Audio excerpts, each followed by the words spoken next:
My name is Amy, and this is the story of how I went from being my family's invisible ATM to buying my freedom with the money they never knew I had. 4 years ago, my father called me crying, begging me to come home and help save his business.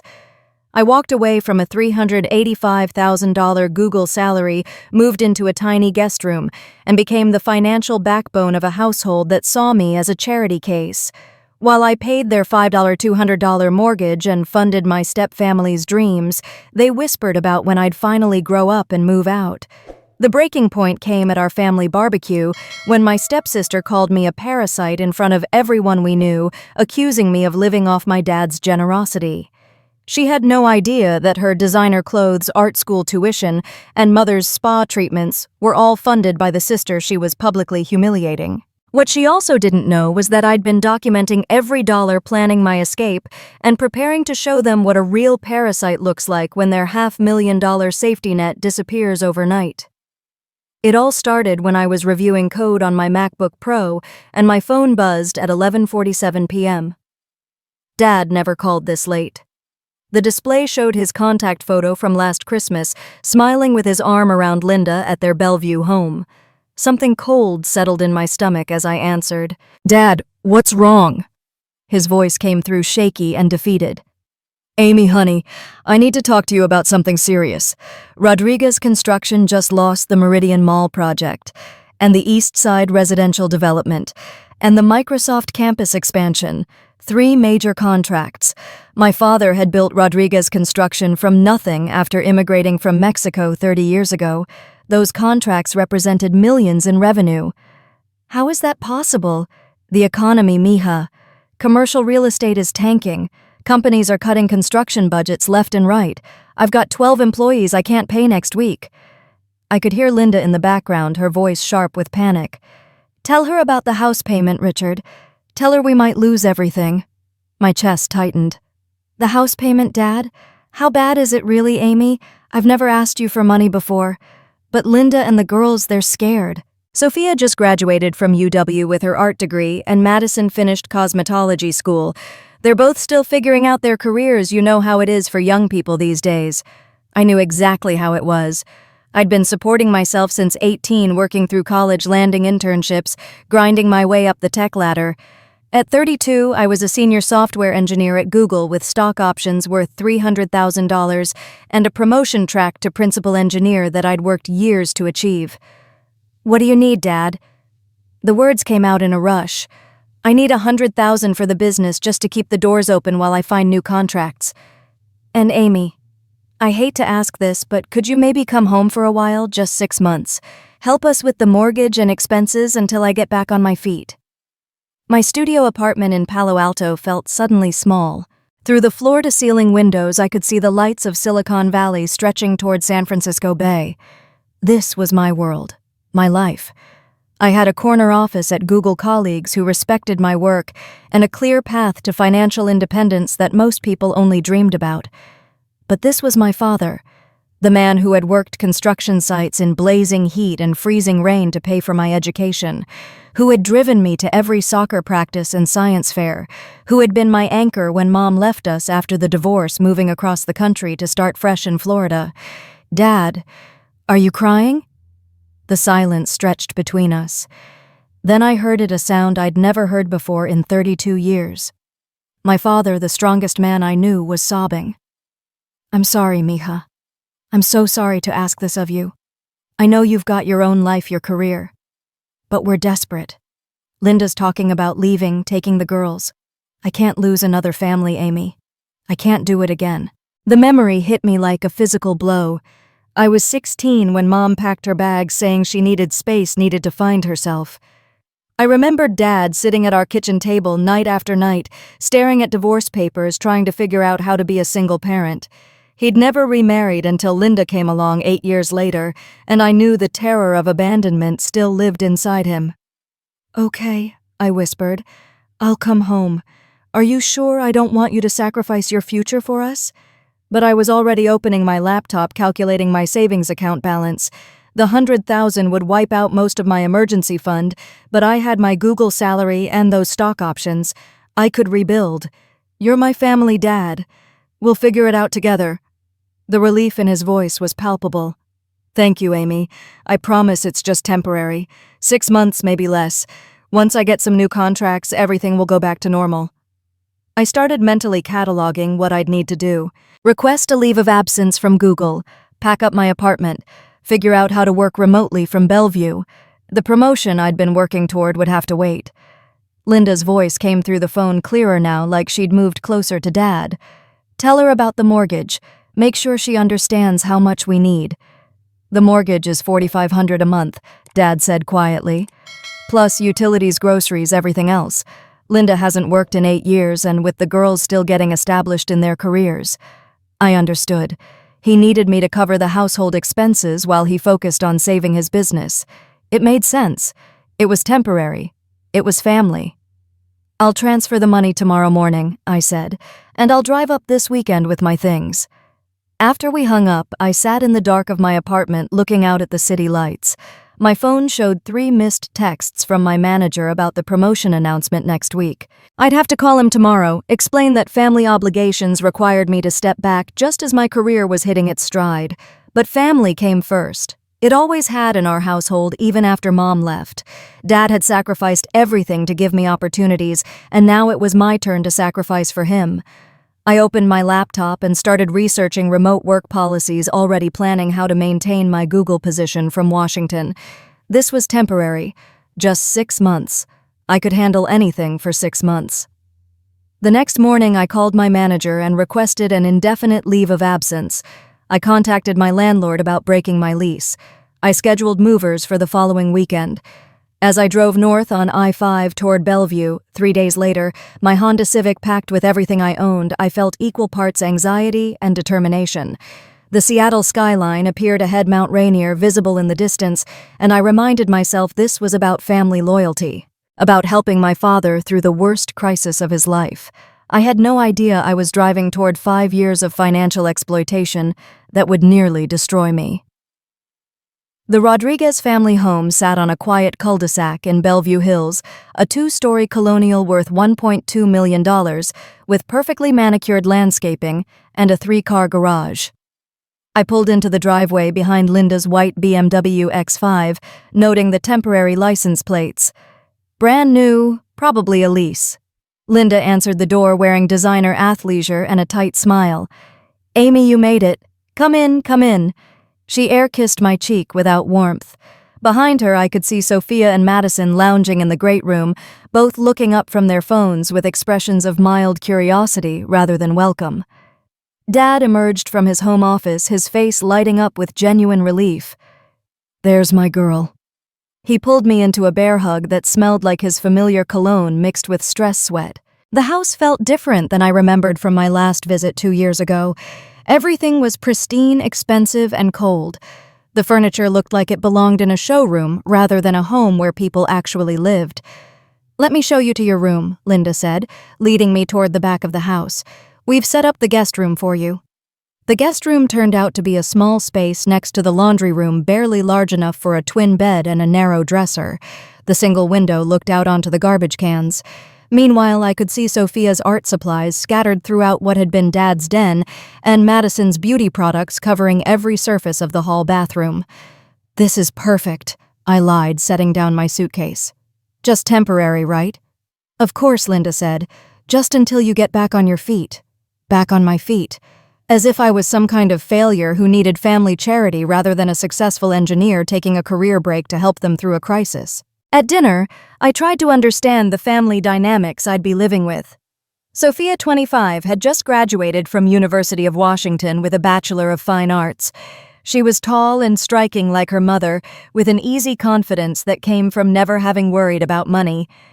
"So what's your plan for the art degree?" I asked, trying to make conversation. Sophia shrugged. "I'm building my portfolio, applying to galleries. It takes time to establish yourself as a serious artist." Madison, 23, had completed cosmetology school but wasn't currently working. She spent most of dinner scrolling through Instagram, occasionally showing Linda photos of influencer hairstyles. "The Seattle market is so competitive right now," Madison said when I asked about her job search. "I'm waiting for the right opportunity." Linda dominated the conversation, talking about her book club, her yoga classes, her upcoming girls' trip to Napa Valley. She hadn't worked outside the home since marrying Dad 8 years earlier, having received a substantial divorce settlement from her first marriage. "Amy, honey," Linda said as we cleared dishes, "now that you're settled in, we should talk about household contributions. You're 32 after all. Most adults your age are paying rent somewhere." Dad shot her a sharp look. "Linda, we discussed this. Amy is helping us through a temporary situation." But Linda's smile remained fixed. "Of course, I just think it's important that everyone contributes fairly, even family." After dinner, I escaped to my small room and called my bank to arrange the wire transfer, $100,000 to Dad's business account. It felt surreal watching my savings balance drop by 2/3 with a few keystrokes. Later that evening, I overheard voices from the master bedroom upstairs. Linda's voice carried clearly through the thin walls. "She needs to understand this isn't a free ride, Richard. I've been supporting 2 adult daughters while working on myself, and now we're adding another adult to the household. She's my daughter, Linda. And she just gave us $100,000 to save my business. That's different. That's a loan. I'm talking about day-to-day responsibility. Groceries, utilities, her share of expenses." I pulled my laptop closer and opened my banking app, studying my remaining balance. I'd been making $385,000 at Google with stock options and bonuses, but that income was now on hold. I needed to find remote work quickly, knowing I'd probably have to take a massive pay cut to maintain flexibility. The next morning, Linda knocked on my door at 7 a.m. "Amy, I'm making a grocery run. Could you give me some cash? We need to stock up now that we're feeding an extra person." She handed me a list that looked like it was written for a family of 10, not 5. Organic everything, premium brands, exotic ingredients I'd never heard of. The total at Whole Foods came to $320. As I handed her 4 $80 bills, Linda smiled. "This works out perfectly. You can handle groceries going forward since you're the one with tech industry savings."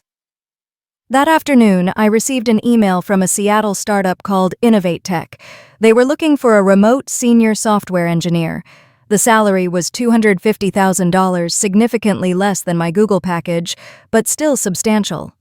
More importantly, they offered full remote work with flexible hours. I scheduled the interview for the next day, already calculating the financial sacrifice. Walking away from Google meant losing not just my $385,000 salary, but stock options that could be worth millions if they continued vesting. I was trading my financial future for 6 months of family stability. That evening at dinner, I announced my job prospect. Linda clapped her hands together. "How wonderful. And remote work means you'll be here to help with household management. This is working out better than I hoped." Dad looked uncomfortable. "Amy, you don't need to worry about household stuff. Focus on your career." But Linda was already planning. "Amy can handle the grocery shopping since she has the best schedule, and she's so organized with her tech background. It'll be perfect." After 2 weeks in the house, I began to understand the financial reality. The mortgage was indeed $400 to $500 per month. Utilities ran another $800 because of the pool heater and oversized house. Linda's grocery bills averaged $1,200 per week for organic premium everything. Dad's construction business was bringing in maybe $3,000 per month from small handyman jobs while he tried to land new contracts. There was no way the family could maintain their lifestyle on that income, but Linda seemed oblivious to the math. She continued her daily yoga classes, weekly spa appointments, and regular shopping trips. Sophia enrolled in expensive art workshops. Madison bought professional-grade beauty equipment for her eventual salon career. I started a spreadsheet to track expenses, thinking it would help Dad understand where money was going when his business recovered. Row by row, I documented every bill, every grocery receipt, every household expense. I had no idea I was creating evidence of my own financial exploitation. 3 weeks after moving in, I accepted the remote position with Innovate Tech. My first priority was covering the mortgage payment that Dad admitted he couldn't make. I transferred $8,000 from my dwindling savings account to the mortgage company, then watched Linda post Instagram photos from her day spa, tagging the location as one of Bellevue's most expensive wellness retreats. That night, I overheard her on the phone with a friend. "We're so blessed, really. Richard's business is solid, and Amy living here just makes everything easier. She's finally learning what it means to be part of a family." I stared at my laptop screen at the banking transaction showing my $8,000 mortgage payment and realized I'd made a terrible mistake. I'd given up a $385,000 Google position to become the family's financial safety net, and they saw it as me finally contributing my fair share. But it was temporary. Just 6 months. I could endure anything for 6 months. By month 3, I realized I wasn't just helping with temporary expenses anymore. I was funding an entire lifestyle that my family had no intention of scaling back. The wake-up call came on a Tuesday afternoon when Linda knocked on my door during a video presentation to my Innovate Tech team. She walked right in without waiting for permission, interrupting me mid-sentence about cloud infrastructure migration. "Amy, I'm heading to the grocery store. Here's the list." She handed me a piece of paper while I was actively presenting to 12 colleagues. I muted my microphone and tried to whisper, "Linda, I'm in a meeting. Can this wait?" "Oh, it'll just take a second. I need $300 for groceries, and could you add another $100 for household supplies? We're running low on good cleaning products." My colleagues could see the entire interaction through my camera. Their faces remained politely neutral as they watched my stepmother interrupt my presentation to ask for grocery money. My cheeks burned with humiliation as I handed her $400 in cash. I waited for her to leave before unmuting my microphone and continuing my presentation about database optimization, pretending nothing had happened. That evening, I found Dad in his home office, hunched over construction plans and what looked like overdue invoices. "Dad, we need to talk about expectations here." He looked up with tired eyes. "Is everything okay with your work? Are you having trouble with the remote setup?" "No, work is fine. But I need to understand something. When you asked me to help temporarily, what did that actually mean?" Dad shifted uncomfortably in his chair. "Amy, I know this is taking longer than we hoped. The construction industry is still really tough. These commercial contracts just aren't coming back." I pulled out my phone and showed him my expense tracking app. "Dad, I've been documenting everything. The mortgage payments, groceries, utilities. It's not just the amount, it's the pattern. Linda's shopping hasn't changed at all since your business problems started." He squinted at my phone screen, then looked genuinely surprised. "She's still shopping at Whole Foods for everything, Dad. Yesterday she bought $160 worth of imported cheese for her book club meeting. She spent over $70 on flowers for the dinner table. This isn't emergency survival mode. This is maintaining a luxury lifestyle on my income." His face went through several emotions. Confusion, realization, then something that looked like shame. "Amy, I haven't told them how bad things really are. I didn't want them to panic. But they're not panicking because they don't know there's anything to panic about. They think your business is back to normal because I'm covering the shortfall." Dad was quiet for a long moment. "You're right. I should talk to Linda, explain the situation better." But I could see in his expression that he wouldn't. Dad had spent 8 years walking on eggshells around Linda, terrified of another abandonment. He wasn't going to risk his marriage by forcing uncomfortable conversations about money. The next morning proved my point. Linda appeared at my door with a shopping list that looked like she was catering a wedding reception. "Amy, I'm hosting a book club tomorrow night. I need you to handle the shopping since you have a flexible schedule." The list included premium wines, artisanal everything, and enough specialty food to feed 30 people instead of 12. I calculated the cost in my head, easily $400 for one evening. "Linda, maybe we could do something simpler. Cheese and crackers, some wine." "Oh no, Amy. These women have sophisticated palates. Margaret always serves imported champagne, and Susan's spreads are legendary. I can't serve them grocery store cheese." I took the list and drove to Metropolitan Market, watching my credit card balance climb as I bought ingredients for an event that would generate Instagram photos and social validation for Linda. That evening, I positioned myself where I could observe the book club gathering through my bedroom window. Linda's friends arrived in luxury cars, immediately praising the beautiful presentation and sophisticated menu. Linda graciously accepted compliments about her hosting abilities and excellent taste in wine. During a lull in conversation, I heard Linda's voice carry clearly through the open window. We're so fortunate, really. Richard's business has been steady despite everything happening in the economy, and having Amy home has been wonderful. She's finally learning what real family commitment looks like. I stared at my laptop screen at the banking app showing yet another $400 charge for groceries. Linda wasn't just unaware of my financial contributions. She was actively rewriting the narrative to make herself look generous and me look dependent. After the guests left, Linda knocked on my door with leftover wine and a satisfied smile. "Amy, thank you so much for handling the shopping. The evening was a tremendous success. Everyone commented on how well we maintain our standards, as if she had contributed anything beyond making the list." "You're welcome," I said, already closing my laptop to avoid showing her the expense tracking spreadsheet that was becoming an obsession. That night, I lay in my narrow bed listening to Sophia and Madison giggling in the kitchen about something they'd seen on social media. Their laughter sounded carefree, unburdened by any awareness that their comfortable lifestyle was being subsidized by someone else's sacrifice. For the first time since moving home, I began to suspect that 6 months was never going to be enough time for Dad's business to recover. And more troubling, I began to wonder if my family even wanted it to recover, given how convenient my financial support had become. The temporary arrangement was starting to feel disturbingly permanent. Month 6 brought a new pattern that would define my relationship with this family for years to come. I had become their financial solution, but in a way that made my contributions completely invisible to the people benefiting most from them.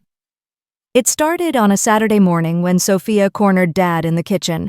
I was working on my laptop at the breakfast nook, close enough to overhear their conversation, but apparently invisible to them both. "Dad, I need $800 for art supplies and workshop fees. There's a professional development series at the Seattle Art Museum that could really help my career." Dad looked uncomfortable, glancing toward me, and then back at Sophia. "Honey, you know money is tight with the business situation." But Sophia had clearly rehearsed this conversation. "Dad, Amy's been living here for 6 months rent-free, right? She's not contributing to housing costs because you're helping her get back on her feet. The least she could do is help family members who actually belong here pursue their dreams." The twisted logic made my coffee taste bitter in my mouth. I was paying the mortgage, utilities, groceries, and car insurance for the entire household, but in Sophia's mind, I was the one receiving charity. Dad shifted uncomfortably. "Let me talk to Amy about it."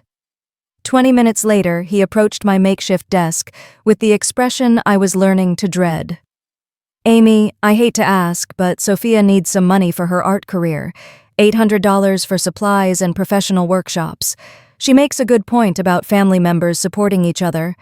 I looked up from my laptop where I'd been reviewing code for Innovate Tech's latest client project. "Dad, I've been covering the mortgage and household expenses for 6 months. I know, and I'm grateful. But this is different. This is investing in Sophia's future. She's really talented, and these workshops could open doors for her." The manipulation was subtle but effective. If I was truly part of the family, I would want to invest in Sophia's artistic success. If I refused, I was being selfish and ungrateful for the housing arrangement. I transferred $800 to Dad's account that afternoon, watching Sophia celebrate by posting Instagram stories about her upcoming professional development opportunities. Not once did she acknowledge where the funding had come from. 2 weeks later, Madison approached Dad with a similar strategy. I overheard them talking in the garage while Dad organized his tools. "Dad, I need $600 for advanced certification classes in color chemistry and cutting techniques. But honestly, I feel weird asking when Amy's the one with the tech salary and no housing expenses. She's basically getting a free ride while I'm trying to build my career from scratch." Madison's tone carried just the right amount of resentment and logic. Why should she struggle to fund her education when the household's primary earner was living expense-free? Dad found me in my room that evening, already wearing the apologetic expression that preceded financial requests. "Madison needs $600 for beauty school continuing education. She's really motivated to get her career started, and these advanced certifications could help her land better positions." By this point, I understood the family dynamic perfectly. Sophia and Madison saw me as a 32-year-old woman who had failed to launch independently and was now living off Dad's generosity. In their minds, the least I could do was contribute to family members who were actually working toward professional goals. They had no idea I was funding their entire lifestyle. I transferred the $600 and watched Madison post excited updates about her advanced training program, complete with photos of expensive beauty equipment she planned to purchase with her new skills. Linda's requests came with an added layer of emotional manipulation. She needed $1,000 for a wellness retreat in Napa Valley with her book club friends. Linda's been under tremendous stress managing the household during this difficult time, Dad explained when he approached me about the expense. She's been my emotional support through the business crisis. She deserves some self-care. What about my stress, I wanted to ask. What about the fact that I'd sacrificed my Google career and was burning through my savings to maintain their standard of living? But I could see the exhaustion in Dad's face, the way his shoulders had permanently curved under the weight of financial failure. Linda was his anchor in a storm of professional humiliation. If she threatened to leave, he would collapse entirely. I transferred the $1,000 and watched Linda post photos from an exclusive spa resort, hashtagging gratitude and self-love, while sipping champagne that I had effectively purchased. By month 8, I had developed a comprehensive system for tracking every expense. My Excel spreadsheet included detailed categories: mortgage payments, utilities, groceries, car insurance, property taxes, pool maintenance, landscaping services, and family requests. The family request category had become particularly extensive. Sophia's art supplies and workshop fees, Madison's beauty school certifications and equipment purchases, Linda's wellness retreats and book club entertaining expenses. Each request came through Dad with the same underlying message: I was living expense-free, so contributing to family goals was the least I could do. The most infuriating part was how completely invisible my actual contributions remained. At Thanksgiving dinner, which I cooked entirely myself while Linda supervised and accepted compliments from guests, Uncle Miguel pulled me aside for what he clearly thought was helpful advice. "Amy, you're 32 now. Don't you think it's time to get your own place and start building independent wealth instead of relying on your father's support?" I smiled tightly while internally screaming, "Uncle Miguel, it's a temporary arrangement while Dad's business recovers. But you've been here almost a year. At some point, you need to take responsibility for your own financial future." Linda graciously accepted praise from dinner guests about the beautiful meal and elegant presentation. She discussed her upcoming wellness coaching certification program and her plans to help other women optimize their lifestyles. Not once did anyone acknowledge that I had purchased every ingredient, prepared every dish, and would spend the next 3 hours cleaning up alone. The pattern was now completely established. Dad would receive requests from Linda Sophia or Madison. He would approach me with discomfort and guilt-inducing explanations about family support and shared responsibility. I would transfer money to avoid confrontation and maintain household peace. Meanwhile, my family continued posting social media updates about their thriving pursuits: Linda's wellness journey and sophisticated entertainment, Sophia's artistic development and gallery submissions, Madison's beauty industry expertise and equipment investments, all funded by the daughter and stepsister they saw as a financial dependent rather than the primary breadwinner. At month 9, something shifted in my thinking. Instead of just tracking expenses and hoping for Dad's business recovery, I began researching a different kind of investment opportunity. I started browsing real estate listings in downtown Seattle, looking at luxury condominiums with water views and modern amenities. If I was going to spend my savings supporting a household, maybe it was time to invest in my own household instead of subsidizing theirs. The idea felt both terrifying and exhilarating. For the first time in months, I was contemplating a future that prioritized my own financial security over their comfort. Year 2 brought unexpected career advancement and a brutal reminder that my family saw me as an asset to be managed rather than a person with my own needs and dreams.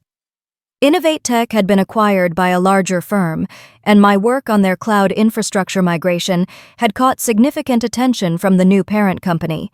I received a promotion to senior engineering lead with a salary increase to $300,000 annually. Under normal circumstances, this would have been cause for celebration and career momentum. Instead, it felt like being given a bigger shovel to dig myself deeper into financial obligation. The promotion required occasional in-person meetings in downtown Seattle, but I continued working primarily from the cramped guest room that had become my permanent office and bedroom. After 18 months, I'd established a routine that minimized family conflict while maximizing my contribution to their lifestyle maintenance. Everything changed when David Chen joined Innovate Tech as Senior Product Manager. David was 34, Stanford MBA, recently relocated from Austin after his fintech startup was acquired. He had an easy confidence and genuine interest in collaborative problem-solving that made our engineering meetings more engaging than they'd been in months. After working together on a major client implementation for 3 months, he asked me to dinner. "I should grab drinks sometime outside the office," he said, after a particularly successful project deployment. "I know a great place in Bellevue, actually. Close to where you live, right?" I hadn't dated anyone seriously in over 2 years. Between the demands of my previous Google position and now the family situation that consumed every aspect of my personal life, I'd convinced myself I didn't have time for relationships. But David's invitation felt like a lifeline to the normal adult life I'd been missing.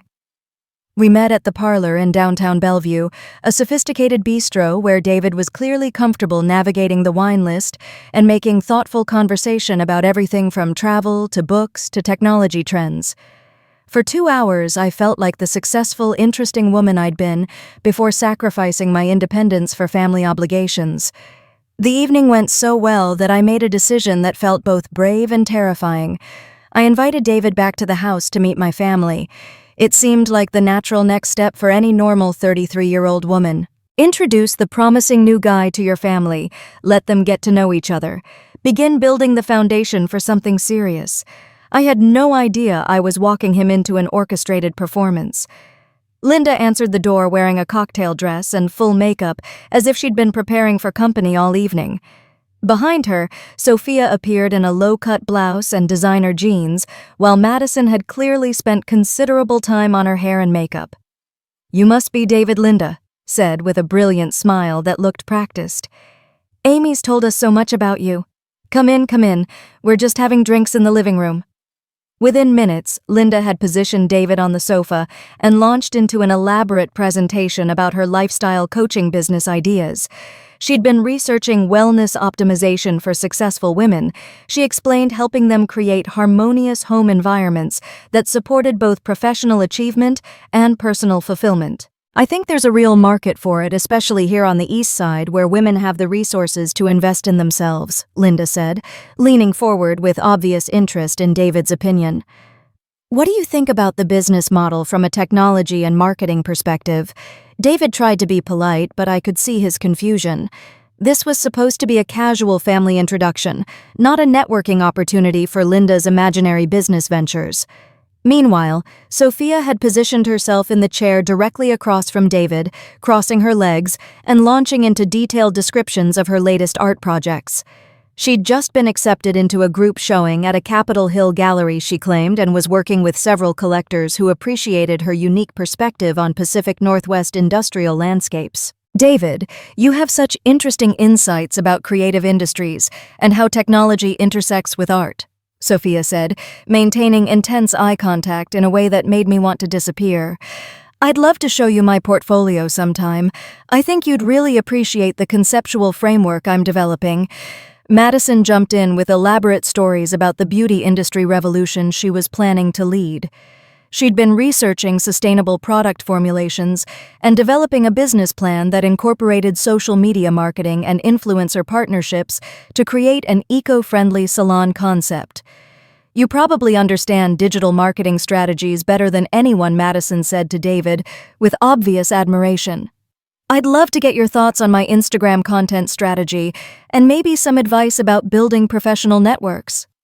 Throughout the entire evening, I felt like a spectator at my own dinner party. My family had completely hijacked what was supposed to be David's introduction to my personal life, turning it into an opportunity to showcase their own ambitions and solicit his professional expertise.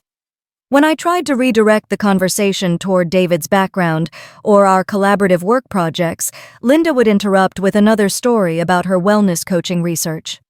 When I mentioned David's interesting perspective on Austin's technology scene, Sophia would counter with questions about his opinion on Seattle's emerging arts culture and gallery ecosystem.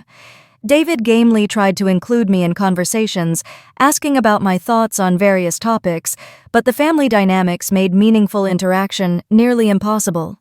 Every time he addressed me directly, one of them would interject with a related story or question that pulled his attention back to their projects. The final straw came when Madison asked for David's phone number so she could send him her beauty industry business plan for professional feedback.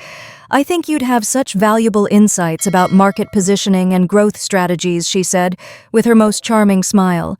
"And maybe you could introduce me to some people in your network who might be interested in investing or partnering." David looked genuinely uncomfortable for the first time all evening. I think I should probably focus on getting to know Amy better before diving into business consulting for her family." Linda laughed in a way that sounded like wind chimes but felt like nails on a chalkboard. "Of course, how thoughtless of us. It's just so rare to meet someone with David's level of expertise and success." We got a little carried away with excitement. When David finally left around 10 p.m., he seemed relieved to escape the intensity. I walked him to his car in the driveway, my face burning with embarrassment and anger. "Your family is very—" He paused, searching for diplomatic phrasing, enthusiastic about their goals. "I'm sorry about that. They don't usually monopolize conversations like that." I started, then stopped because that wasn't remotely true. They absolutely did monopolize every situation and turn it into an opportunity for self-promotion. David squeezed my hand gently. "Amy, can I ask you something? You're clearly successful and accomplished in your own right, but tonight it felt like your family was treating you as completely invisible. Is everything okay with your living situation?" The kindness and perceptiveness in his voice nearly broke me. For the first time in almost 2 years, someone had noticed that I was being marginalized in my own life. Someone had recognized that my family treated me like a supporting character in their stories rather than the protagonist of my own. "It's complicated," I managed to say. "Family dynamics, you know how it is." David studied my face in the driveway light. I grew up in a family where everyone genuinely supported each other's success instead of competing for attention and resources. What I witnessed tonight didn't feel like support. After he drove away, I sat in my Honda Civic for 20 minutes before going back inside, dreading the family debrief I knew was waiting. Through the front windows, I could see Linda, Sophia, and Madison in animated conversation in the living room. They looked energized and excited, clearly thrilled by their evening's performance and the networking opportunities they'd created. When I finally went inside, Linda approached me with bright, satisfied eyes. "Amy David is absolutely wonderful, so sophisticated and professionally successful.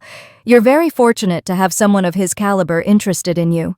Her tone suggested genuine surprise that someone like David would be attracted to someone like me, as if my own success and accomplishments were somehow inadequate or invisible. By year 3, the financial exploitation had become so normalized that I almost forgot it wasn't supposed to be permanent. The wake-up call came during a routine Google search about something completely unrelated. I was researching employment law for a work project when I stumbled across an article titled "Financial Elder Abuse: When Adult Children Exploit Parents." But as I read the definitions and examples, I realized the situation could work in reverse. The article described patterns where capable adults were systematically drained by family members who felt entitled to their resources. That evening, I found myself deep in a rabbit hole of legal websites and family law forums. I discovered terms I'd never heard before: financial exploitation, economic abuse, undue influence. The descriptions matched my situation with uncomfortable accuracy. The next morning, I called the Washington State Bar Association and got a referral for attorney Sarah Mitchell, who specialized in family financial disputes. Her downtown Seattle office had floor-to-ceiling windows overlooking Elliott Bay, the kind of professional environment that reminded me of the career trajectory I'd abandoned.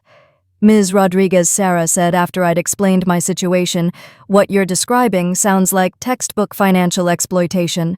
You're supporting 4 capable adults without compensation acknowledgement or any formal agreement about repayment or timeline."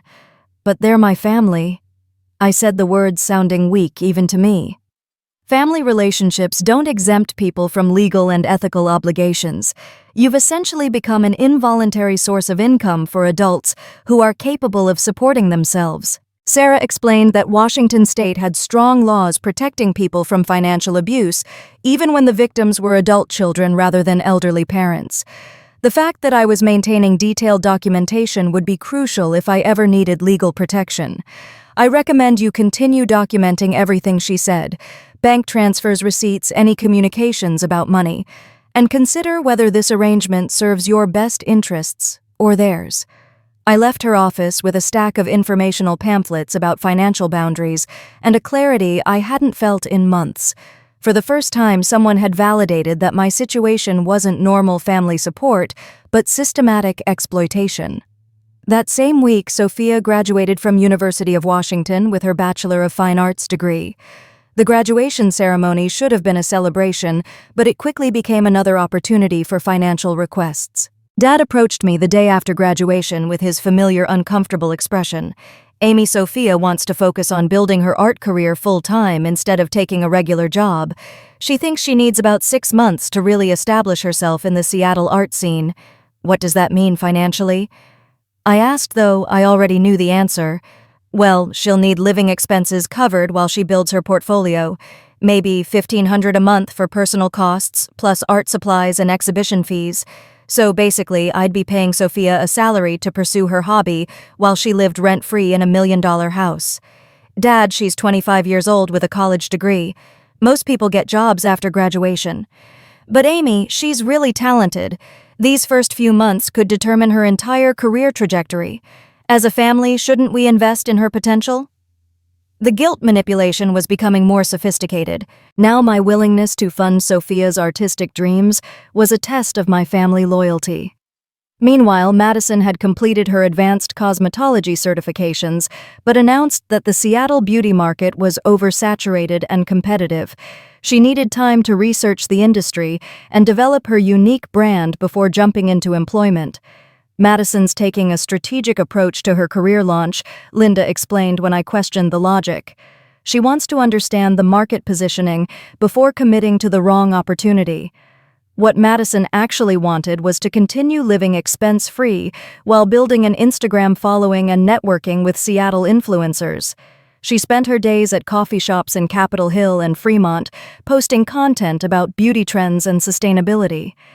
Both girls seemed genuinely convinced that traditional employment was beneath them.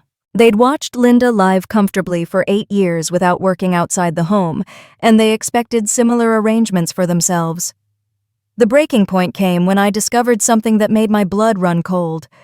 I was looking for Dad's insurance paperwork in his home office when I found a folder labeled Refinancing Documents. Inside were mortgage papers dated 6 months earlier with signatures I recognized. My signature, except I'd never signed mortgage refinancing documents.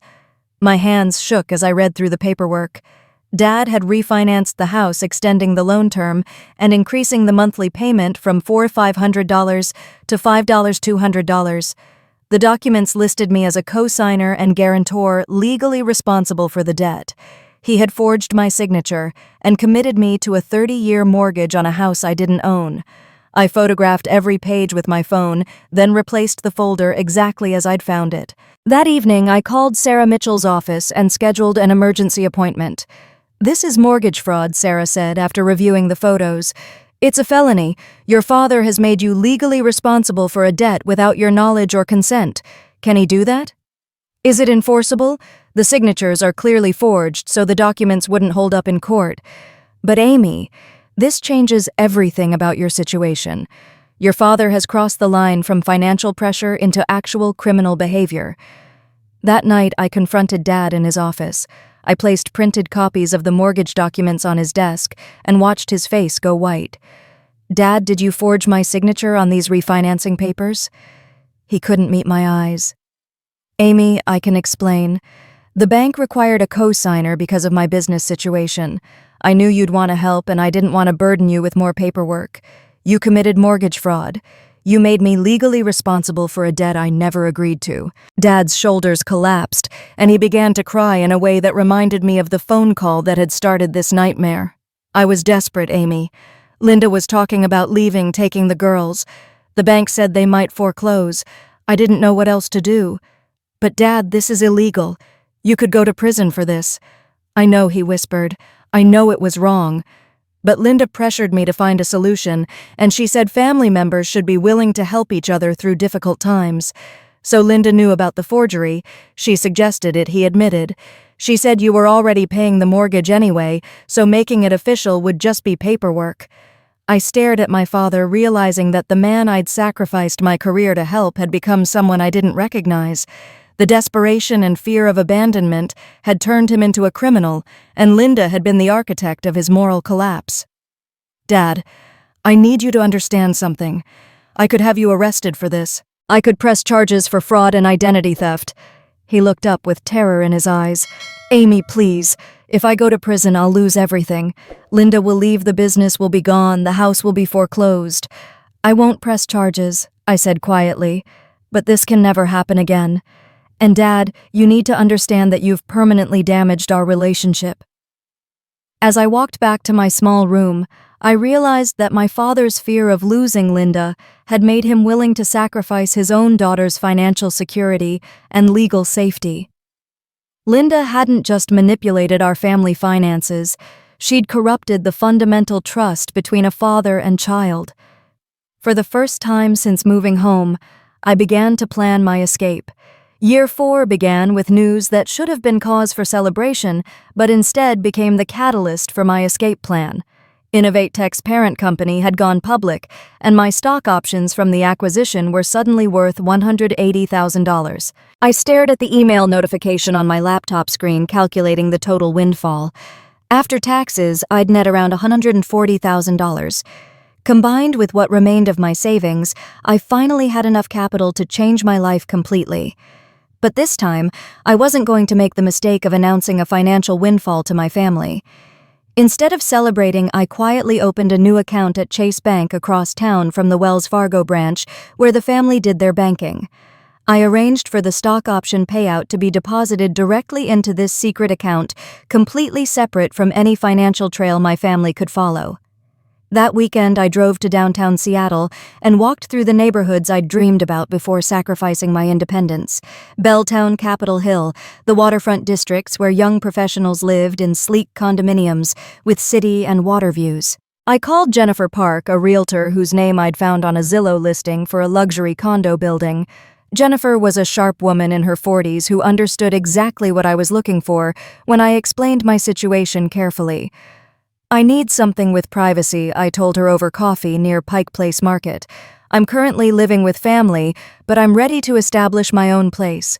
My budget is around $850,000 for a 2-bedroom with water views." Jennifer's eyes lit up. "I have several properties that might interest you. Are you pre-approved for financing? I'm planning to make a significant cash down payment," I said. "At least $300,000 depending on the property." That afternoon, Jennifer showed me through 3 buildings in different neighborhoods.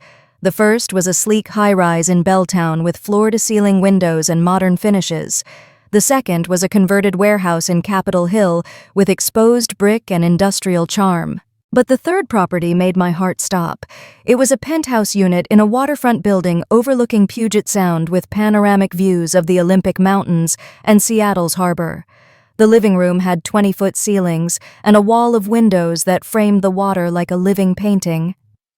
"This is it," I whispered, standing on the private balcony as a ferry crossed the Sound below us.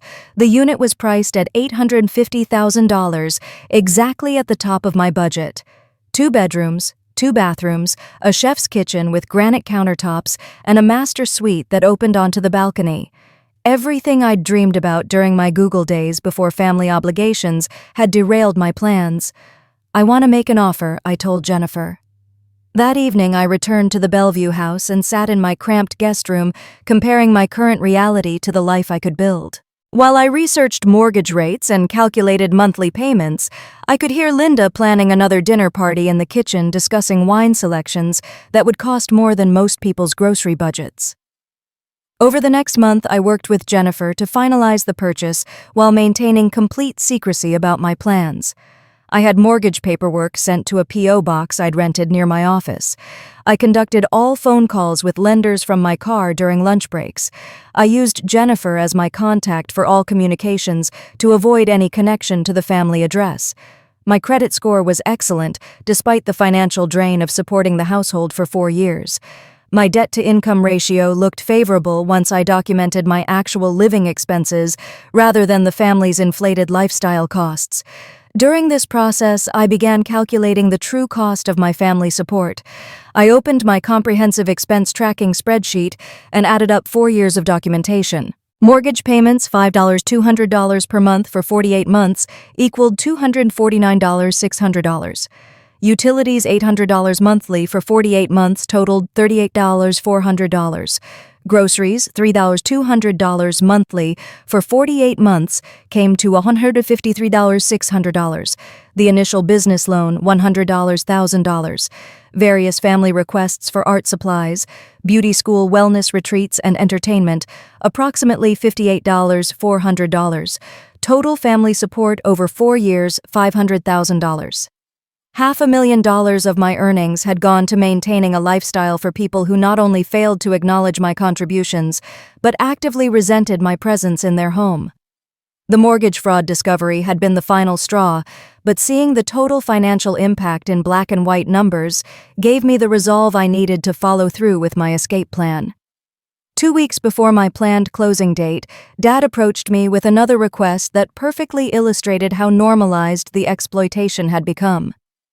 "Amy, I need to ask you for help with something. Sophia needs $5,000 for an art studio rental deposit. She found a great space in Georgetown that could really launch her career. Dad, Sophia is 26 years old. When is she going to support herself?" But he was already prepared with the familiar guilt manipulation. "Amy, you don't pay housing costs here, so you have more flexibility to help family members who are working toward their goals. Sophia's art is really taking off." "What about Madison?" I asked. "How much does she need this month?" "Madison needs $3,000 for a car down payment. Her current car isn't reliable enough for potential job interviews and client meetings. So between Sophia's studio deposit and Madison's car, they needed $8,000 from me, in addition to my regular support of all household expenses." "I'll think about it," I said, knowing I'd never send them another dollar. That night, I finalized the furniture delivery schedule for my new condo. Everything would arrive the day after closing: a king-size bed for the master suite, a sectional sofa for the living room, a dining table positioned to take advantage of the water views. I'd also arranged for a moving company to pack and transport my belongings from the guest room on the same day I took possession of the condo. The timing would be perfect. The family would be at their various activities, giving me a clean exit without confrontation. Sitting in my small room, looking at the single window that faced the garbage cans, I thought about the floor-to-ceiling windows that would soon frame my mornings, the private balcony where I could drink coffee and watch the sunrise over Puget Sound, the master bedroom where I'd sleep peacefully without hearing Linda's voice through thin walls. Most importantly, I thought about the monthly mortgage payment I'd calculated: $3,800, including taxes and HOA fees, less than I'd been paying to support the family household, and this time I'd be building equity in my own future. 3 days before closing, I signed the final paperwork at Jennifer's office. As I handed over the cashier's check for the down payment, I felt a combination of terror and exhilaration that reminded me of the day I'd accepted my first job offer from Google. "This is going to change your life," Jennifer said, as she handed me the keys to my future. Walking back to my car in downtown Seattle, keys to a $850,000 waterfront condo in my pocket, I realized I was about to become the person I'd been before family obligations had consumed my identity. The only question remaining was how my family would react when they discovered their financial foundation had suddenly disappeared. The annual Rodriguez family barbecue was scheduled for the 3rd Saturday in August, exactly 1 week after my condo closing date. The timing couldn't have been more perfect for what I was planning. Linda had been orchestrating the event for 6 weeks, treating it like a social campaign rather than a family gathering. The guest list included Dad's siblings, Uncle Miguel, and Aunt Carmen Linda's book club friends from the country club, several Bellevue neighbors, and some of Dad's remaining business associates who still believed Rodriguez Construction was thriving. As usual, I was assigned all the behind-the-scenes labor, while Linda positioned herself as the gracious hostess. My responsibilities included menu planning, grocery shopping, food preparation, setup, serving, and cleanup. Linda's responsibilities included selecting her outfit and accepting compliments about her entertaining skills. 2 weeks before the barbecue, Linda presented me with a detailed timeline and budget that made my jaw drop. "Amy, I've planned something really special this year. We're doing a Pacific Northwest theme with local artisanal foods and craft beverages. Here's what we'll need." The shopping list read like a catering order for a luxury resort. Wild-caught Alaskan salmon, organic grass-fed beef from a local ranch, artisanal cheeses, from Pike Place Market craft beer, from 3 different Seattle breweries, and organic produce from the farmers market. The estimated cost, $1 and $200 for food and beverages to serve 30 people. Linda, this seems excessive for a family barbecue. Oh, but Amy, these people have sophisticated tastes. Margaret always serves imported champagne at her gatherings, and Susan's spreads are legendary in our social circle. I can't serve them grocery store cheese and discount wine. Of course not, because that would reflect poorly on Linda's social status, which I was apparently responsible for maintaining through my credit card.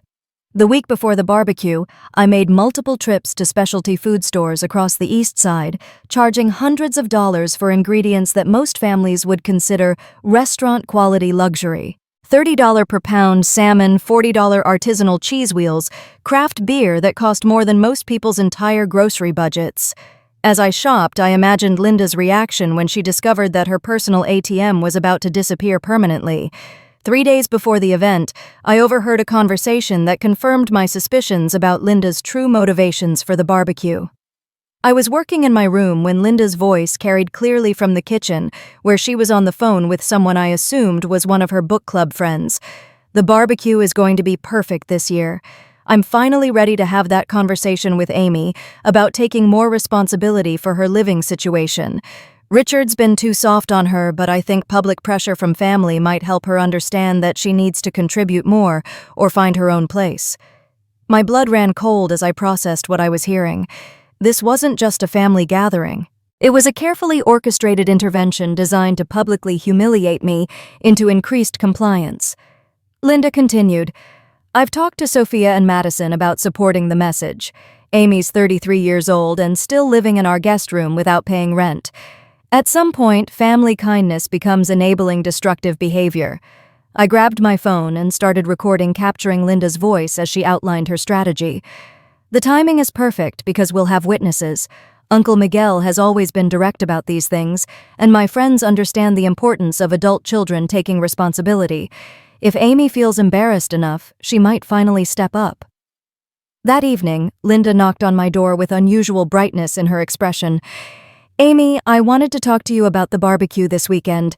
I think it's going to be a wonderful opportunity for you to really connect with the extended family and our close friends." Her tone had an undercurrent I'd never heard before, something calculating and predatory. "I've been thinking that maybe it's time for you to take a more active role in these family gatherings. Not just the behind-the-scenes work, but really engaging with our guests about your future plans and goals." "What kind of future plans?" I asked, though I already knew where this was heading. "Well, your career trajectory, your thoughts about independence, maybe your timeline for establishing your own household. People naturally ask these questions when they see a successful woman your age still living with family." The manipulation was becoming more sophisticated. Linda was framing public interrogation about my living situation as an opportunity for personal growth and family connection.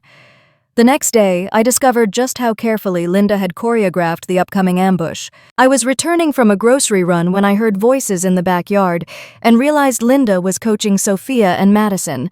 I positioned myself near the sliding door where I could overhear without being seen. "Remember, we're not being mean," Linda was saying. "We're helping Amy understand that family support works both ways. She's been living here for 4 years without contributing to housing costs, while you girls have been working toward your careers and contributing to household dynamics." But Mom Madison said, "Doesn't Amy pay for groceries and stuff?" "That's different," Linda replied quickly. "That's just a basic contribution since she's eating our food and using our utilities. I'm talking about real financial responsibility. Rent, mortgage contribution, her fair share of property taxes and maintenance." Sophia's voice joined the conversation. "It does seem weird that she's our age but living like a teenager in Dad's house." "Exactly," Linda said. "And the barbecue is the perfect time to have this conversation because family and friends can provide perspective. Sometimes people need external validation to recognize their own patterns." I stood frozen behind the sliding door, realizing that Linda had spent weeks preparing Sophia and Madison to publicly attack me at the barbecue. She'd convinced them that I was a freeloader taking advantage of Dad's generosity, and they genuinely believed they were performing a family intervention. That night, I called Jennifer Park to confirm all the details of my escape timeline. "Jennifer, I need to verify that everything is set for Monday morning. The movers, the furniture delivery, the utility connections. Everything's confirmed, Amy. You'll have full access to the unit by 9 a.m. Monday morning." "Are you excited more than you know?" I said, looking around the guest room that had been my prison for 4 years. The weekend before the barbecue, I made my final preparations. I packed my essential belongings into suitcases and stored them in my car trunk. I transferred all my important documents to a safety deposit box at my new bank. I arranged for my final mortgage payment to the family household, scheduled to process automatically on Monday morning, the same day I'd be moving into my waterfront condo. Sunday night, I lay in the narrow guest room bed for the last time, listening to the familiar sounds of the house settling around me. Through the thin walls, I could hear Linda and Dad discussing final preparations for the barbecue, their voices excited about the social event they expected to dominate. They had no idea that their financial foundation was about to crumble, or that the daughter they'd systematically exploited for 4 years had been planning the perfect escape. Tomorrow's barbecue would indeed be memorable, just not in the way Linda anticipated. The barbecue began exactly as I'd expected, with me handling all the actual work, while Linda played the role of sophisticated hostess. By 2 p.m. 30, guests had arrived and scattered throughout the backyard, drinks in hand, complimenting Linda on the beautiful presentation and elegant atmosphere. I spent the afternoon grilling the expensive salmon and grass-fed beef, refilling appetizer platters, and ensuring everyone had fresh drinks. Linda floated through the crowd in a designer sundress, accepting praise for her impeccable taste and gracious hospitality. Uncle Miguel arrived with Aunt Carmen around 3, bringing their famous potato salad and warm hugs for everyone. Dad's co-workers from his construction days mingled with Linda's book club friends, creating the diverse social gathering that Linda had orchestrated for maximum impact. Everything proceeded normally through dinner. I served the artisanal cheese boards, made sure the craft beer selection stayed stocked, and kept the conversation flowing by asking polite questions about people's careers and families. Several guests complimented the food quality and presentation, which Linda accepted with gracious modesty. The attack began during dessert service, just as I was bringing out the expensive Northwest berry tart I'd purchased from a boutique bakery in downtown Bellevue. Uncle Miguel, who had always been proud of my professional success, raised his glass of craft beer and smiled in my direction. "Amy, I have to say you've really built an impressive career in technology. Your father tells me you're doing important work with that Seattle startup. It's wonderful to see young women succeeding in such competitive fields."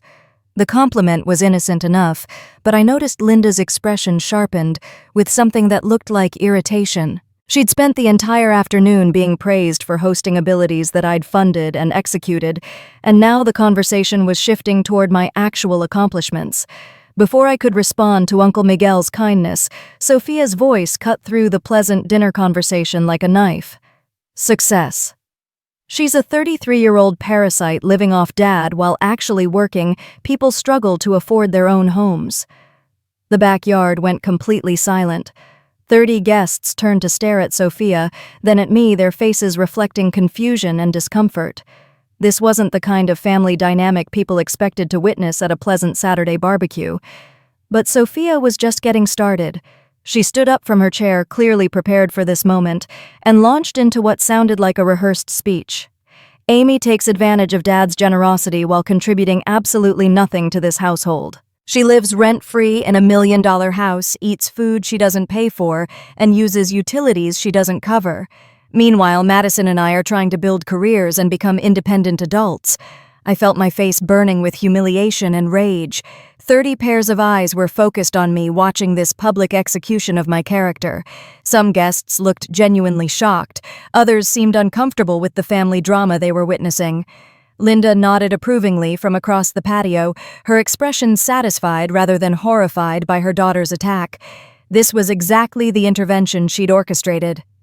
Dad sat completely silent at the head of the table, staring at his dessert plate and refusing to make eye contact with me. The man who knew exactly how much money I'd contributed to his household over 4 years couldn't find the courage to defend me. Madison joined the assault, emboldened by her sister's boldness and the audience's attention. Some of us actually work for our money instead of mooching off parents who are trying to rebuild their business. Amy should be ashamed of herself for taking advantage of family kindness.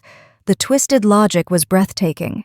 I was being publicly accused of financial parasitism by 2 women whose entire lifestyle I'd been funding for years, while the man who'd forged my signature on mortgage documents sat silent. Uncle Miguel looked genuinely confused. "Amy, I thought you had a good job with that tech company. Aren't you working?" Before I could answer, Sophia jumped back into the attack. She works remotely from Dad's house, which is basically playing computer games in her pajamas.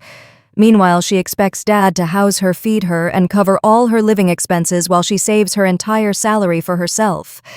Linda finally spoke, her voice carrying the tone of a disappointed mother addressing a troubled child. "We've been patient because family helps family, but Amy needs to understand that adult independence requires adult responsibility. She can't live like a college student forever." The manipulation was masterful. Linda had positioned herself as the reasonable voice of family wisdom, while her daughters delivered the attack that she'd clearly coached them to execute.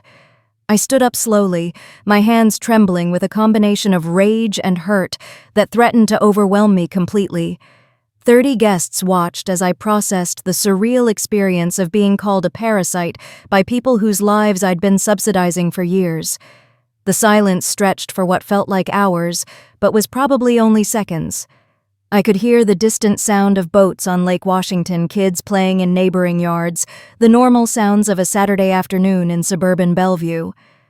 Finally, I found my voice, though it came out shakier than I'd hoped. "I'd like to clarify some facts about who's actually supporting whom in this household." Linda's expression flickered with something that might have been concern, but Sophia looked triumphant, as if she'd successfully cornered me and was ready for my inevitable excuses and justifications. Dad finally looked up from his dessert plate, his face pale and stricken, probably realizing that the public confrontation he'd allowed might force uncomfortable truths into the open. I glanced around at the 30 faces watching this family drama unfold, then made a decision that would change everything. Instead of defending myself to an audience that had already been primed to see me as a freeloader, I simply set down my dessert plate and walked toward the house. Behind me, I could hear Linda's voice trying to smooth over the awkward moment. "Family dynamics can be complicated," she said to the guests. "Sometimes people need external perspective to recognize their own patterns." As I reached the sliding door, I heard Uncle Miguel's voice calling after me. "Amy, wait. I think there might be some misunderstanding here." But I didn't stop. I walked through the house to my small guest room, closed the door, and began the final preparations for my departure. Tomorrow morning, I would disappear from their lives, completely taking their financial foundation with me.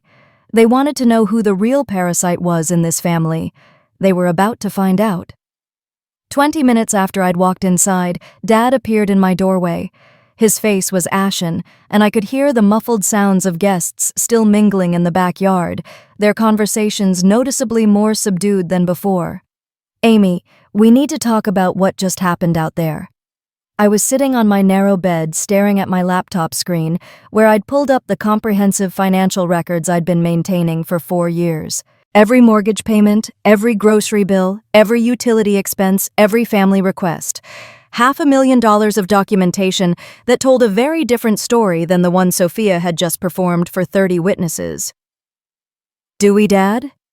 Because it seems like you had plenty of opportunities to talk during that public execution, and you chose to stay silent. He stepped into the small room and closed the door behind him, his movements hesitant and guilty. You have to understand my position, Amy. If I had defended you out there, it would have created an even bigger scene. Linda and the girls were clearly upset, and I didn't want to escalate things in front of our guests. I turned my laptop screen toward him, showing the spreadsheet I'd been updating for years. Dad, look at these numbers. Really look at them. I've paid the mortgage every month for 4 years. That's $249,600. I've covered utilities, groceries, car insurance, property taxes. I've funded Sophia's art supplies and Madison's beauty school expenses. The total is over $500,000.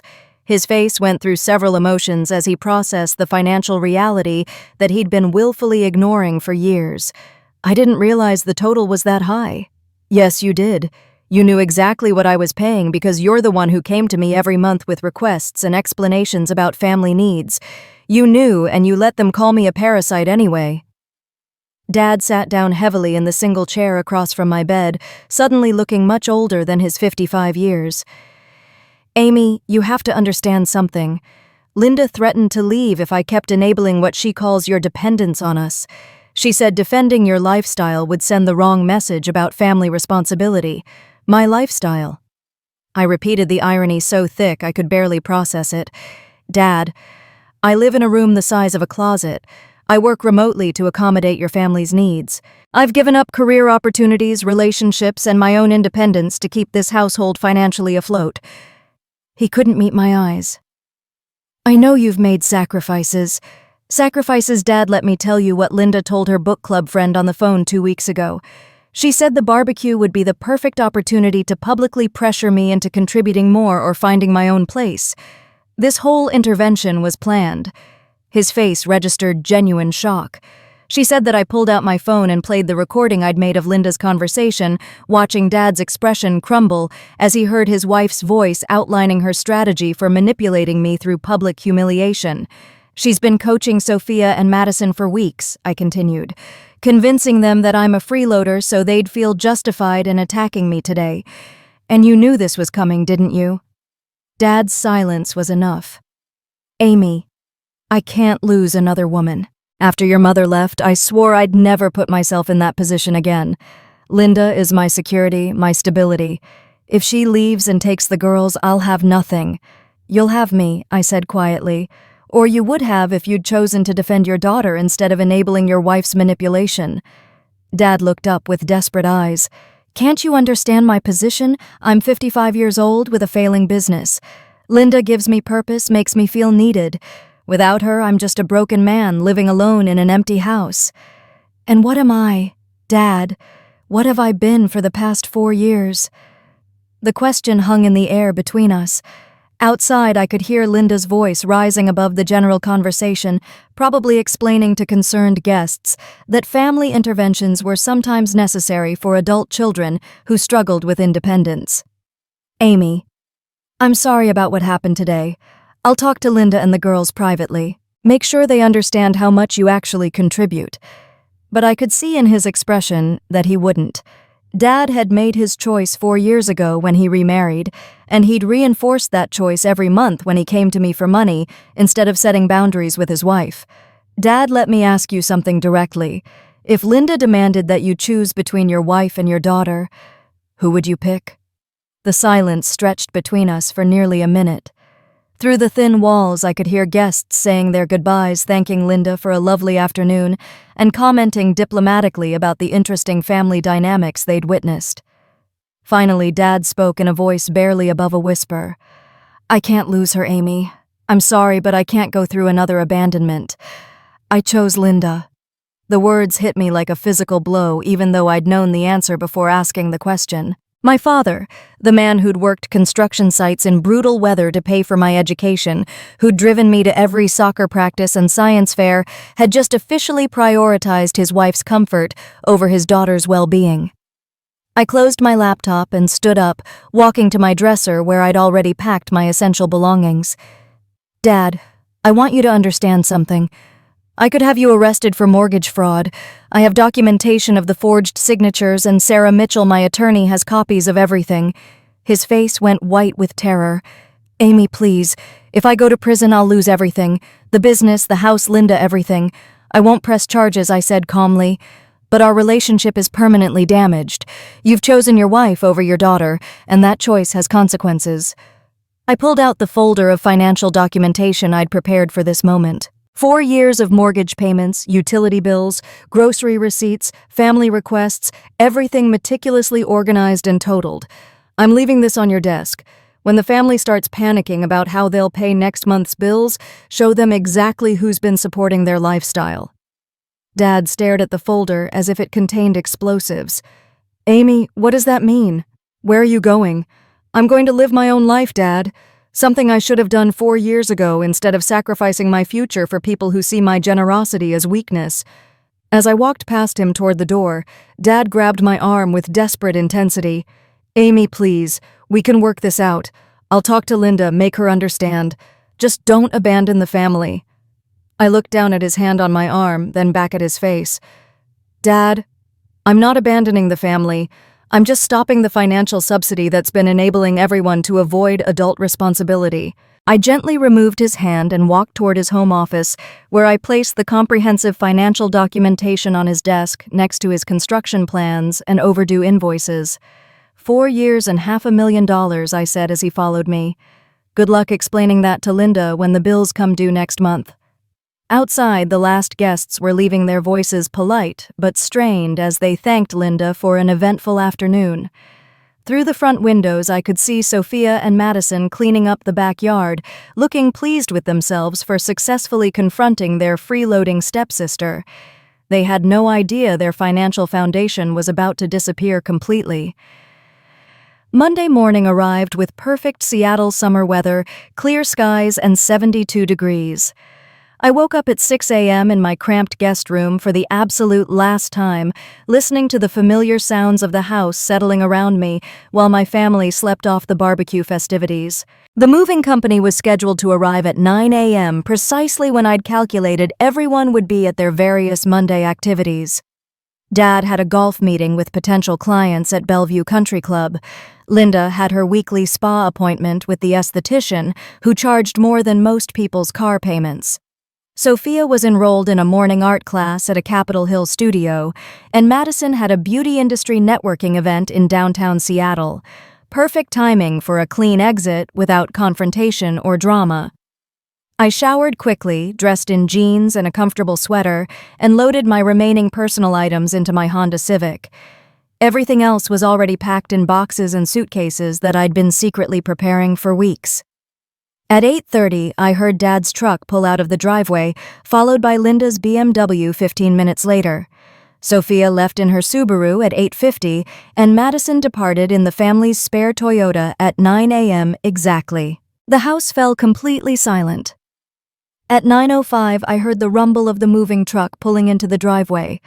I opened the front door to find 3 professional movers led by a supervisor named Tony, who looked efficient and discreet. Ms. Rodriguez, Tony asked, checking his clipboard. We're here for the Bellevue to downtown Seattle move. That's me. Everything's ready to go. Just the guest room and a few items from the garage. The movers worked with impressive speed and organization. Within 90 minutes, they'd packed my entire life into their truck furniture I'd purchased over the years, professional clothes books, electronics, artwork, and personal mementos from my pre-family obligation existence. As they loaded the truck, I walked through the house one final time, seeing it with new eyes. The granite countertops I'd helped finance, the stainless steel appliances my mortgage payments had purchased, the pool that my utility payments had kept heated year-round. In exactly 45 minutes, I'd be standing in my own waterfront condo, but first, I needed to witness my family's discovery. I followed the moving truck to downtown Seattle, my hands gripping the steering wheel as the city skyline grew larger ahead of me. The condo building was a sleek high-rise overlooking Elliott Bay, with a doorman who recognized me immediately. Good morning, Ms. Rodriguez. The furniture delivery truck is already here, and Jennifer Park is waiting upstairs with your keys. The elevator ride to the 23rd floor felt like ascending to a different universe. When the doors opened, Jennifer was standing in my new foyer with the biggest smile I'd seen in years. "Welcome home, Amy." I stepped into my condo and immediately understood why I'd fallen in love with this space. Floor-to-ceiling windows framed panoramic views of Puget Sound, the Olympic Mountains, and downtown Seattle. The afternoon light streamed across hardwood floors and granite countertops that belonged entirely to me. The furniture delivery team was already arranging pieces according to the layout I'd planned: a sectional sofa positioned to maximize the water views, a dining table placed where I could watch the sunrise over the Sound, a king-size bed in the master bedroom that faced the private balcony. "This is incredible," I whispered, walking to the wall of windows and looking out at the ferries crossing the water below. "You deserve this," Jennifer said. "After everything you've told me about your family situation, you've earned the right to live exactly how you want." By noon, the movers had arranged my belongings throughout the condo. My clothes were hanging in a walk-in closet 3 times larger than my former guest room. My books were arranged on built-in shelves in the living room. My laptop was set up at a desk overlooking the water where I could work remotely in peace and privacy. As the moving crews departed, my phone began buzzing with missed calls and text messages.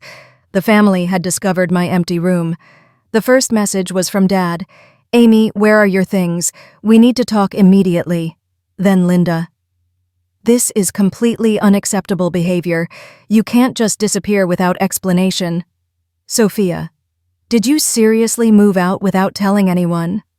"How selfish can you be, Madison? We have guests coming for dinner tonight and everything is chaos because of your drama." I silenced my phone and walked onto my private balcony, breathing the salt air and listening to the sounds of the city below. Seagulls circled overhead, boats moved across the Sound, and life continued exactly as it should when you're not responsible for funding other people's lifestyle choices. Jennifer had left champagne and a congratulations card on my kitchen counter. I opened the bottle and poured a glass, then returned to the balcony to toast my new beginning. For the first time in 4 years, I was standing in a space that belonged entirely to me. No one could interrupt my work meetings to ask for grocery money. No one could criticize my career choices while living off my income. No one could call me a parasite while I funded their luxury lifestyle. My phone continued buzzing with increasingly frantic messages from the family, but I ignored them all. They would figure out their financial reality soon enough when the September mortgage payment came due, and they realized their ATM had permanently disappeared. As the afternoon progressed, I arranged my belongings with the careful attention of someone who finally had control over her environment. I hung artwork on walls that belonged to me. I stocked a refrigerator with food I'd chosen and purchased for myself. I set up a home office where I could work without interruption or judgment. Around 4 p.m., I received a text from David Chen, my former coworker whose relationship I'd lost to family interference 2 years earlier. "Amy, I heard through the Innovate Tech Network that you bought a place downtown. Congratulations.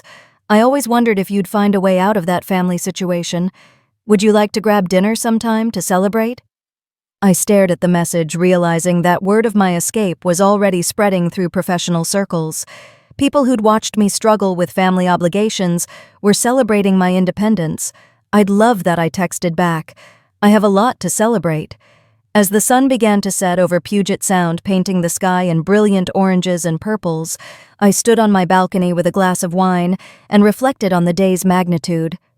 This morning, I'd been a financial prisoner in a guest room funding other people's dreams, while my own life stagnated.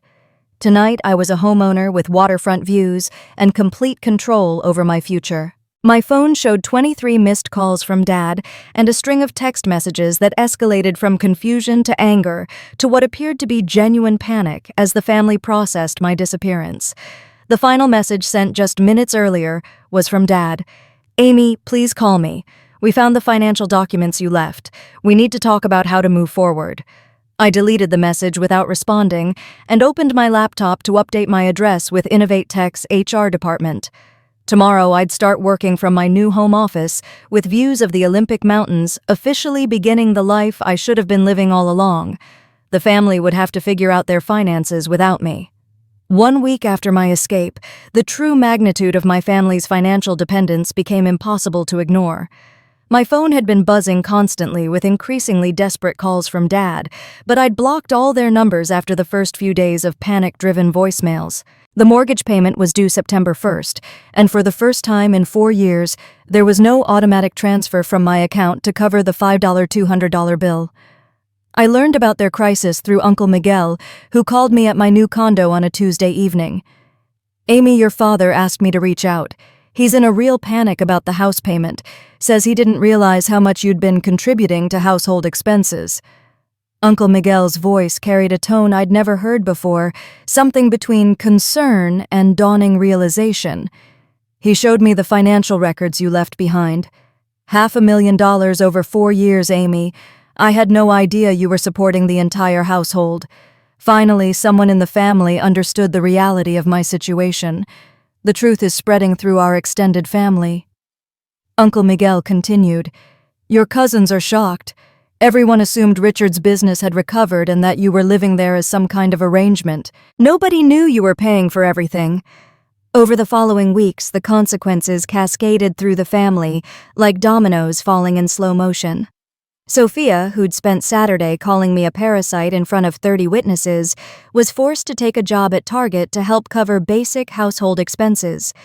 The 26-year-old who'd believed traditional employment was beneath her artistic calling was suddenly working retail to pay for groceries. Madison accepted a position at a Starbucks in downtown Bellevue, her first real job since completing beauty school 2 years earlier. The girl who'd claimed the Seattle beauty market was too competitive was suddenly making lattes at 5:30 a.m. to contribute to the family's survival.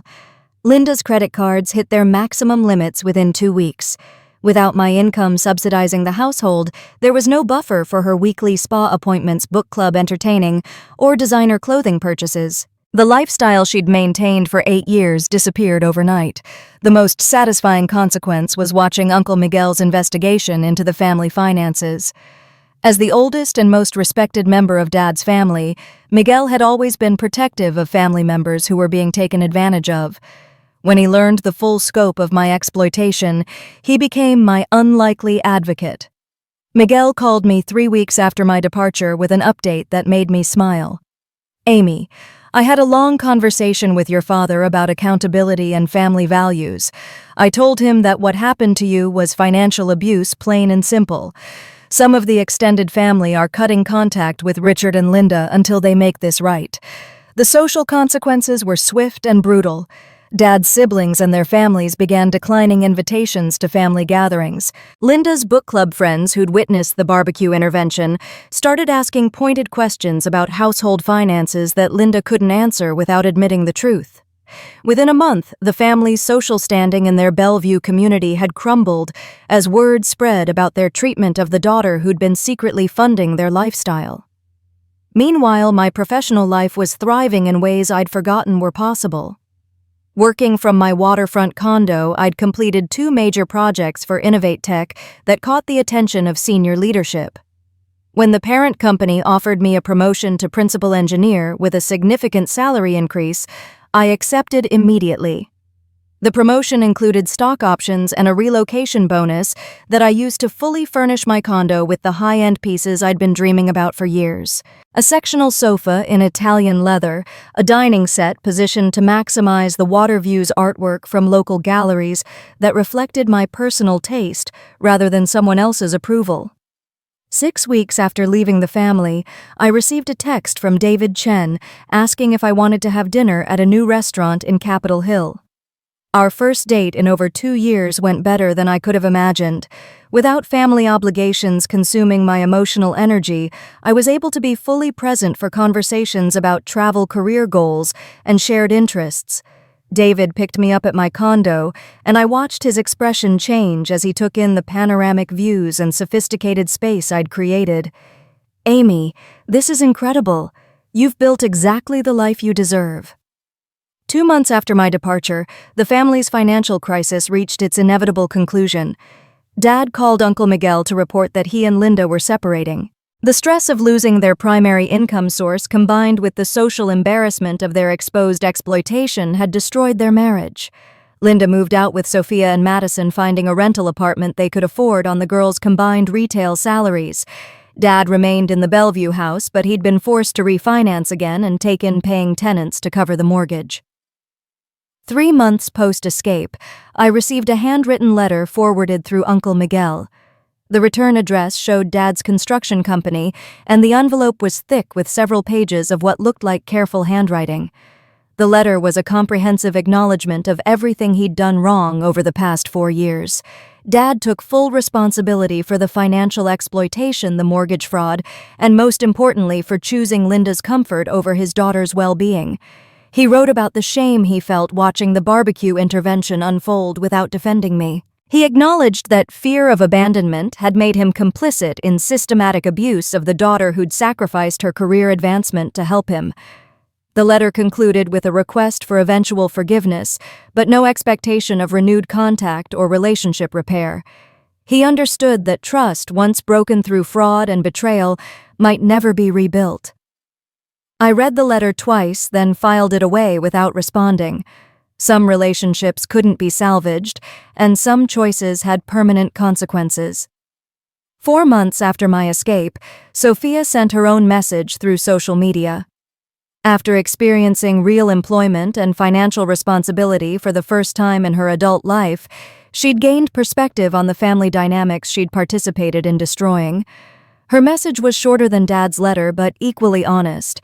She acknowledged that calling me a parasite while I funded her lifestyle had been cruel and hypocritical. She admitted that Linda had coached her and Madison to attack me publicly, convincing them I was taking advantage of Dad's generosity. The apology felt genuine, but it also felt too late. The damage from public humiliation couldn't be undone by private regret. 6 months after leaving Bellevue, I was hosting my first dinner party in the waterfront condo. 8 colleagues from Innovate Tech gathered around my dining table, sharing a meal I'd prepared myself in my own kitchen while discussing technology trends and weekend plans. David brought wine from a vineyard we'd visited during a weekend trip to Walla Walla. My manager praised the promotion-worthy projects I'd completed since gaining the mental space to focus on challenging work. A female colleague mentioned how inspiring it was to see someone build such a beautiful, independent life. As the evening wound down and guests moved to the balcony to admire the city lights reflecting on Puget Sound, I realized I'd created exactly the life I'd been working toward before family obligations derailed my trajectory. Standing in my own space, surrounded by people who valued my contributions and respected my choices, I felt a contentment that had been missing for years. This was what success looked like when you prioritized your own well-being over other people's comfort. The family had called me a parasite, but I'd discovered something much more important. I'd learned the difference between genuine love and financial exploitation disguised as family loyalty. Real family supports your dreams instead of funding theirs with your sacrifice.